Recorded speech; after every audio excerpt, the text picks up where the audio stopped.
अस्सलामु अलैकुम my social media family. उम्मीद करती हूँ कि आप सब लोग हिफ्ज़-ओ-अमान से होंगे, खुशबाश होंगे। सियासी तज्ज़ियों और तबसरों के साथ आपकी खिदमत में हाजिर हूँ। आज बहुत बड़ी बड़ी खबरें लेकर आपकी खिदमत में हाजिर हो गई हूँ, तो बिना टाइम वेस्ट किए शुरू करते हैं पहली खबर से। अच्छा जी जनाब, जो पहली खबर आपके साथ शेयर करने जा रही हूँ, ज़रा मुलाहिज़ा फरमाइएगा। ये इमरान रियाज़ खान जो हैं, बल्कि मैं इनको इमरान रियाज़ खान नहीं कहती बल्कि इमरान शैतान कहती हूँ, क्योंकि ये बंदा हमेशा झूठ बोलता है। इसने कभी कोई सच्ची बात नहीं की, इसने कभी कोई सही बात नहीं की। अब इस बंदे का जरा आप अंदाजा कीजिएगा कि इसने ट्वीट क्या किया है, और इसके साथ ये जो सिद्दीक जान लल्ली है, इसने क्या ट्वीट किया है। पाकिस्तान के बारे में जो खबर आती है, ये लोग झूठी खबरें फैलाते हैं और लोगों को जो है वो बेवकूफ़ बनाते हैं।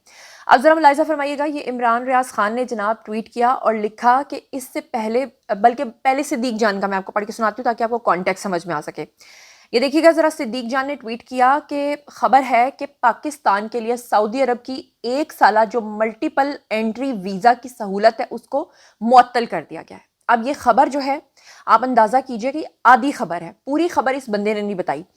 और फिर इसके बाद इमरान रियाज़ खान ने इसको ट्वीट किया और लिखा, इससे पहले भी मुत्तहिदा अरब इमारात यानी कि यूएई ने और ओमान ने वीज़े बंद कर दिए हैं पाकिस्तान के लिए। यानी वो ये बताना चाह रहे हैं कि खान की हुकूमत नहीं है, और इसलिए क्योंकि खान की हुकूमत नहीं, इसलिए तमाम ममालिक जो हैं वो पाकिस्तान का बाइकआउट कर रहे हैं।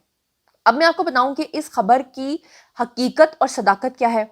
अब ये इमरान रियाज़ खान और सिद्दीक जान लल्ली ने आधी खबर को फैक्ट चेक किए बगैर शेयर किया। लाखों इनको अभी तक जो है वो व्यूज़ मिल चुके हैं। इन्होंने इमारात ओमान के वीज़ों के बारे में बताया, लेकिन इस खबर की पूरी तफसील बताने की इनको तौफीक नहीं हो सकी। अब मैं आपको बताती हूँ कि असली खबर क्या है। असली खबर ये है कि सऊदी अरब ने जो ये पॉलिसी निकाली है, इसमें उन्होंने फैमिली के जो लोग हैं, आपके जो बाकी फैमिली मेंबर्स हैं, उनके लिए यह सहूलत ख़त्म की है, नंबर 1। और नंबर 2, इसकी रीज़न ये है कि सऊदी अरब ने ऐसा सिर्फ पाकिस्तान के साथ नहीं किया, बल्कि तकरीबन 14 से 15 ममालिक जो हैं उनके साथ ऐसा किया है। अब ये जो 15 ममालिक हैं, स्क्रीन के ऊपर आपको ये 15 ममालिक नज़र आ रहे होंगे, जिसमें इथोपिया है, जॉर्डन है, इंडिया है, पाकिस्तान है, बांग्लादेश है, Sudan, Iraq, Morocco, Yemen, Indonesia और तंजानिया, इजिप्ट और नाइजीरिया। ये तमाम ममालिक जो हैं वो इसके अंदर शामिल हैं। लेकिन अफसोस की बात यह है कि सऊदी अरब का सिर्फ पाकिस्तान के साथ नाम लगा के, इसमें तो इंडिया का नाम भी है।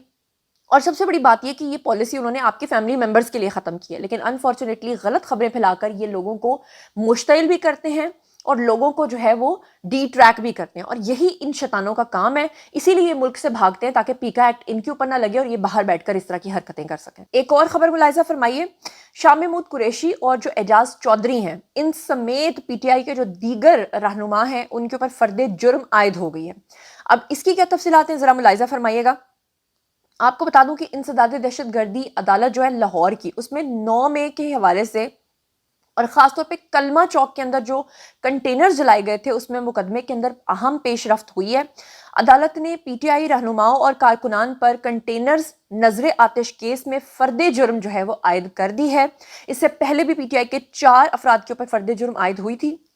उसमें कमल शौजब भी थी, उसमें फवाद चौधरी भी थे और 2 और अफराद थे।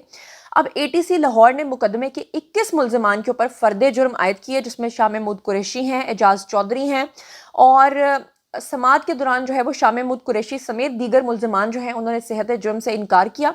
अदालत ने मुल्जिमान के खिलाफ प्रोसिक्यूशन के गवाहान को तलब किया और मजीद कार्रवाई जो है वो 17 फरवरी के लिए मुलतवी कर दी है, लेकिन इनके ऊपर जो है वो फर्द जुर्म आयद हो गई है। इसके अलावा आपको ये भी बताती चलूं कि जो जेर हिरासत हैं इस वक्त डॉक्टर यास्मीन राशिद, एजाज चौधरी, महमूदुर रशीद और उमर सरफराज चीमा, इनकी जेल में हाजिरी जो है वो मुकम्मल कर ली गई है। मुकदमात के ऊपर जमानत जो है वो मुल्जमान की जेल में हाजिरी मुकम्मल कर ली गई है, और जनाब इनके ऊपर जो मुकदमा नंबर है वो 1078/23 है और थाना इनका नसीराबाद है। इस मुकदमे में असलम इकबाल भी हैं, हमाद अजहर भी हैं, हामिद रजा गिलानी भी हैं, मुराद सईद भी हैं, जुबैर न्याजी हैं। इन तमाम को इश्तिहारी करार दे दिया गया है। वासिक कुयूम, सैयद खान और अब्दुस समद और मोहम्मद जावेद, ये तमाम वो लोग हैं जिनके नाम मैंने आपके सामने लिए हैं, इन सबको इश्तिहारी कर दिया गया है। इसके अलावा एक और बहुत ही अहम खबर आपके साथ शेयर करने जा रही हूँ, और वो खबर जनाब ये है कि आप जज हैं, बादशाह नहीं। क्या कि Justice Mansoor Ali Shah, Justice Ayesha Malik, Justice Irfan Saadat और जस्टिस अकील अहमद अब्बासी, इन सबको चार्जशीट कर दिया गया है। जस्टिस मोहम्मद अली मजहर ने इजाफी नोट जारी करते हुए कहा कि आप लोग जज हैं, बादशाह नहीं। آپ لوگوں کو قانون کے اندر رہ کر کام کرنا ہوگا. آپ لوگ کیسے خود سے سینئر ججز کو توہین عدالت کا نوٹس بھجوا کر فل کورٹ کی جو ڈیمانڈ ہے وہ کر سکتے ہیں. آپ لوگ بار بار یہ کیوں بھول جاتے ہیں کہ 26ویں آئینی ترمیم نافذ العمل ہو چکی ہے اور اس کے خلاف جو ہے وہ آئینی درخواست بینچ میں جو ہے وہ لگی ہوئی ہے. جب تک اس درخواست کا کوئی فیصلہ نہیں ہو جاتا یا پھر خود پارلیمان اس قانون کو ختم نہیں کر دیتا تب تک یہ غیر آئینی فیصلے جو ہیں یہ بند کر دیں، ان کو کہا گیا، الٹیمیٹم دے دیا گیا ہے. اور اس کے ساتھ آپ کو میں یہ بتا دوں کہ جناب اس وقت جوڈیشل کمیشن نے سپریم کورٹ کے لیے 6 مستقل ججز کے ناموں کی منظوری بھی دے دی ہے. جسٹس گل حسن جو ہیں وہ ایکٹنگ جج جو ہے وہ تعینات ہو چکے ہیں. اس کی کیا تفصیلات ہیں ذرا ملاحظہ فرمائیے گا کہ جوڈیشل کمیشن نے سپریم کورٹ کے لیے 6 مستقل ججز کے ناموں کی منظوری دے دی ہے اور چیف جسٹس یحییٰ آفریدی جو ہیں ان کی زیر صدارت جوڈیشل کمیشن کا اجلاس ہوا اور سپریم کورٹ میں نئے 8 ججز کی تقرری کے اوپر غور کیا گیا. ذرائع نے بتایا کہ اجلاس میں 26ویں آئینی ترمیم کے اوپر فیصلے تک اجلاس مؤخر کرنے کا مطالبہ کیا گیا تھا، لیکن اس اعتراض کے اوپر ووٹنگ ہوئی اور اکثریت سے فیصلہ ہوا اور جناب اکثریت سے فیصلہ ہونے کے بعد اجلاس کو جاری رکھا جائے گا. آپ کو یہ بھی بتاؤں کہ جسٹس منصور علی شاہ، جسٹس منیب اختر نے جوڈیشل کمیشن اجلاس کی کاروائی نہ روکنے پر اجلاس کا بائیکاٹ کیا تھا، جبکہ بیرسٹر گوہر اور بیرسٹر علی ظفر جو ہیں وہ بھی اجلاس کے اندر جو ہے وہ بائیکاٹ کر کے گئے تھے. بعد میں ذرائع کے مطابق جوڈیشل کمیشن نے بلوچستان ہائی کورٹ کے چیف جسٹس جن کا نام ہے ہاشم خان کاکڑ اور جسٹس پشاور ہائی کورٹ ہیں جی اشتیاق ابراہیم اور سندھ ہائی کورٹ کے چیف جسٹس ہیں شفیع صدیقی اور اسلام آباد ہائی کورٹ کے چیف جسٹس ہیں عامر فاروق، ان کے ناموں کی منظوری دے دی ہے. یہ بڑی بریکنگ نیوز ہے.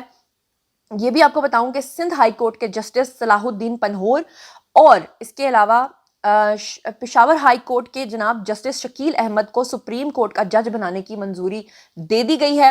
ذرائع کا کہنا یہ ہے کہ جسٹس میاں گل حسن اورنگزیب کو بطور ایکٹنگ جج کورٹ جو ہے وہ تعینات کرنے کی بھی منظوری دے دی گئی ہے. جسٹس میاں گل حسن اورنگزیب کی بطور ایکٹنگ جج سپریم کورٹ تقرری 181 آرٹیکل کے تحت جو ہے وہ ہو گئی ہے اور ذرائع نے بتایا کہ لاہور ہائی کورٹ سے سپریم کورٹ میں جج تعینات کرنے کا فیصلہ جو ہے وہ مؤخر کیا گیا ہے. اچھا، اس کے علاوہ آپ کو یہ بتاتی چلوں کہ جب یہ سب کچھ ہو رہا تھا تو اس دوران جسٹس منصور اور جسٹس منیب اختر جو ہیں انہوں نے ججز تقرری کے لیے ہونے والے جوڈیشل کمیشن کا جناب بائیکاٹ کر دیا تھا. اور آپ کو بتاؤں کہ ان دونوں نے جوڈیشل کمیشن کی کاروائی نہ روکنے پر اجلاس کا بائیکاٹ کیا تھا اور بیرسٹر گوہر اور بیرسٹر علی ظفر جو ہیں وہ بھی اجلاس کا بائیکاٹ کر گئے تھے جیسا کہ میں نے آپ کو بتایا. لیکن اس کے باوجود بھی میں اتنا ہی کہوں گی جسے اللہ رکھے اسے کون چکھے. بہرحال ایک دفعہ آپ کو پھر دوبارہ بتا دوں کہ جوڈیشل کمیشن نے سپریم کورٹ کے لیے 6 مستقل ججز کے ناموں کی منظوری جو دی ہے اس میں جسٹس گل حسن کے بارے میں آپ کو بتا چکی ہوں کہ ان کو ایکٹنگ جج جو ہے وہ تعینات کر دیا گیا ہے. اور اس کے علاوہ آپ کو میں ذرا ان کے نام جو ہیں وہ دوبارہ بتا دیتی ہوں.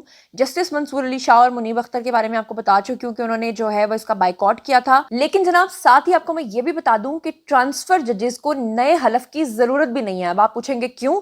تو ہائی کورٹ کے ججز کی سینیورٹی تبدیلی کے خلاف ریپرزنٹیشن کو جناب مسترد کر دیا گیا ہے. اسلام آباد ہائی کورٹ کے چیف جسٹس عامر فاروق نے 5 ججز کی ریپرزنٹیشن پر فیصلہ جاری کر دیا ہے اور ان کا کہنا یہ ہے کہ سینیورٹی تبدیل کرنے کے خلاف 5 ججز کی ریپرزنٹیشن مسترد کر دی گئی ہے. فیصلے میں 3 صوبائی ہائی کورٹس کے ججز کے تبادلے کے بعد اسلام آباد ہائی کورٹ میں تبدیلی کی گئی ہے اور فیصلے کے تحت لاہور ہائی کورٹ سے ٹرانسفر ہو کر اسلام آباد ہائی کورٹ آنے والے جسٹس سرفراز ڈوگر جو ہیں ان کو سینئر جج جو ہے وہ برقرار رکھا جائے گا. اور عامر فاروق، چیف جسٹس عامر فاروق جو ہے انہوں نے کہا کہ جسٹس سرفراز ڈوگر نے 2015 میں بطور ہائی کورٹ جج کا حلف اٹھایا تھا اور صوبائی ہائی کورٹ سے ٹرانسفر ہونے کے بعد ججز کو دوبارہ نیا حلف اٹھانے کی ضرورت نہیں ہوتی. فیصلے کے اندر یہ کہا گیا ہے کہ ججز کی تعیناتی اور ٹرانسفر میں فرق ہوتا ہے، دونوں باتیں جو ہیں وہ مختلف ہیں. اور یہ بھی کہا گیا ہے کہ justice Mohsin Akhtar Kayani, justice Tariq Jahangiri, justice Babar ستار اور سردار اعجاز اسحاق خان اور جسٹس سمن رفت جو ہیں ان کی جو ریپریزنٹیشنز ہیں ان کو مسترد کر دیا گیا ہے. تو جناب یہ تھا آج کا ویڈیو. باری جی آپ لوگوں کی کامنٹ سیکشن میں اور مجھے بتائیے کہ آپ ان تمام خبروں کے بارے میں کیا سوچتے سمجھتے ہیں. جو کچھ بھی آپ سوچتے اور سمجھتے ہیں شیئر کیجیے، پرسنلی جواب دوں گی.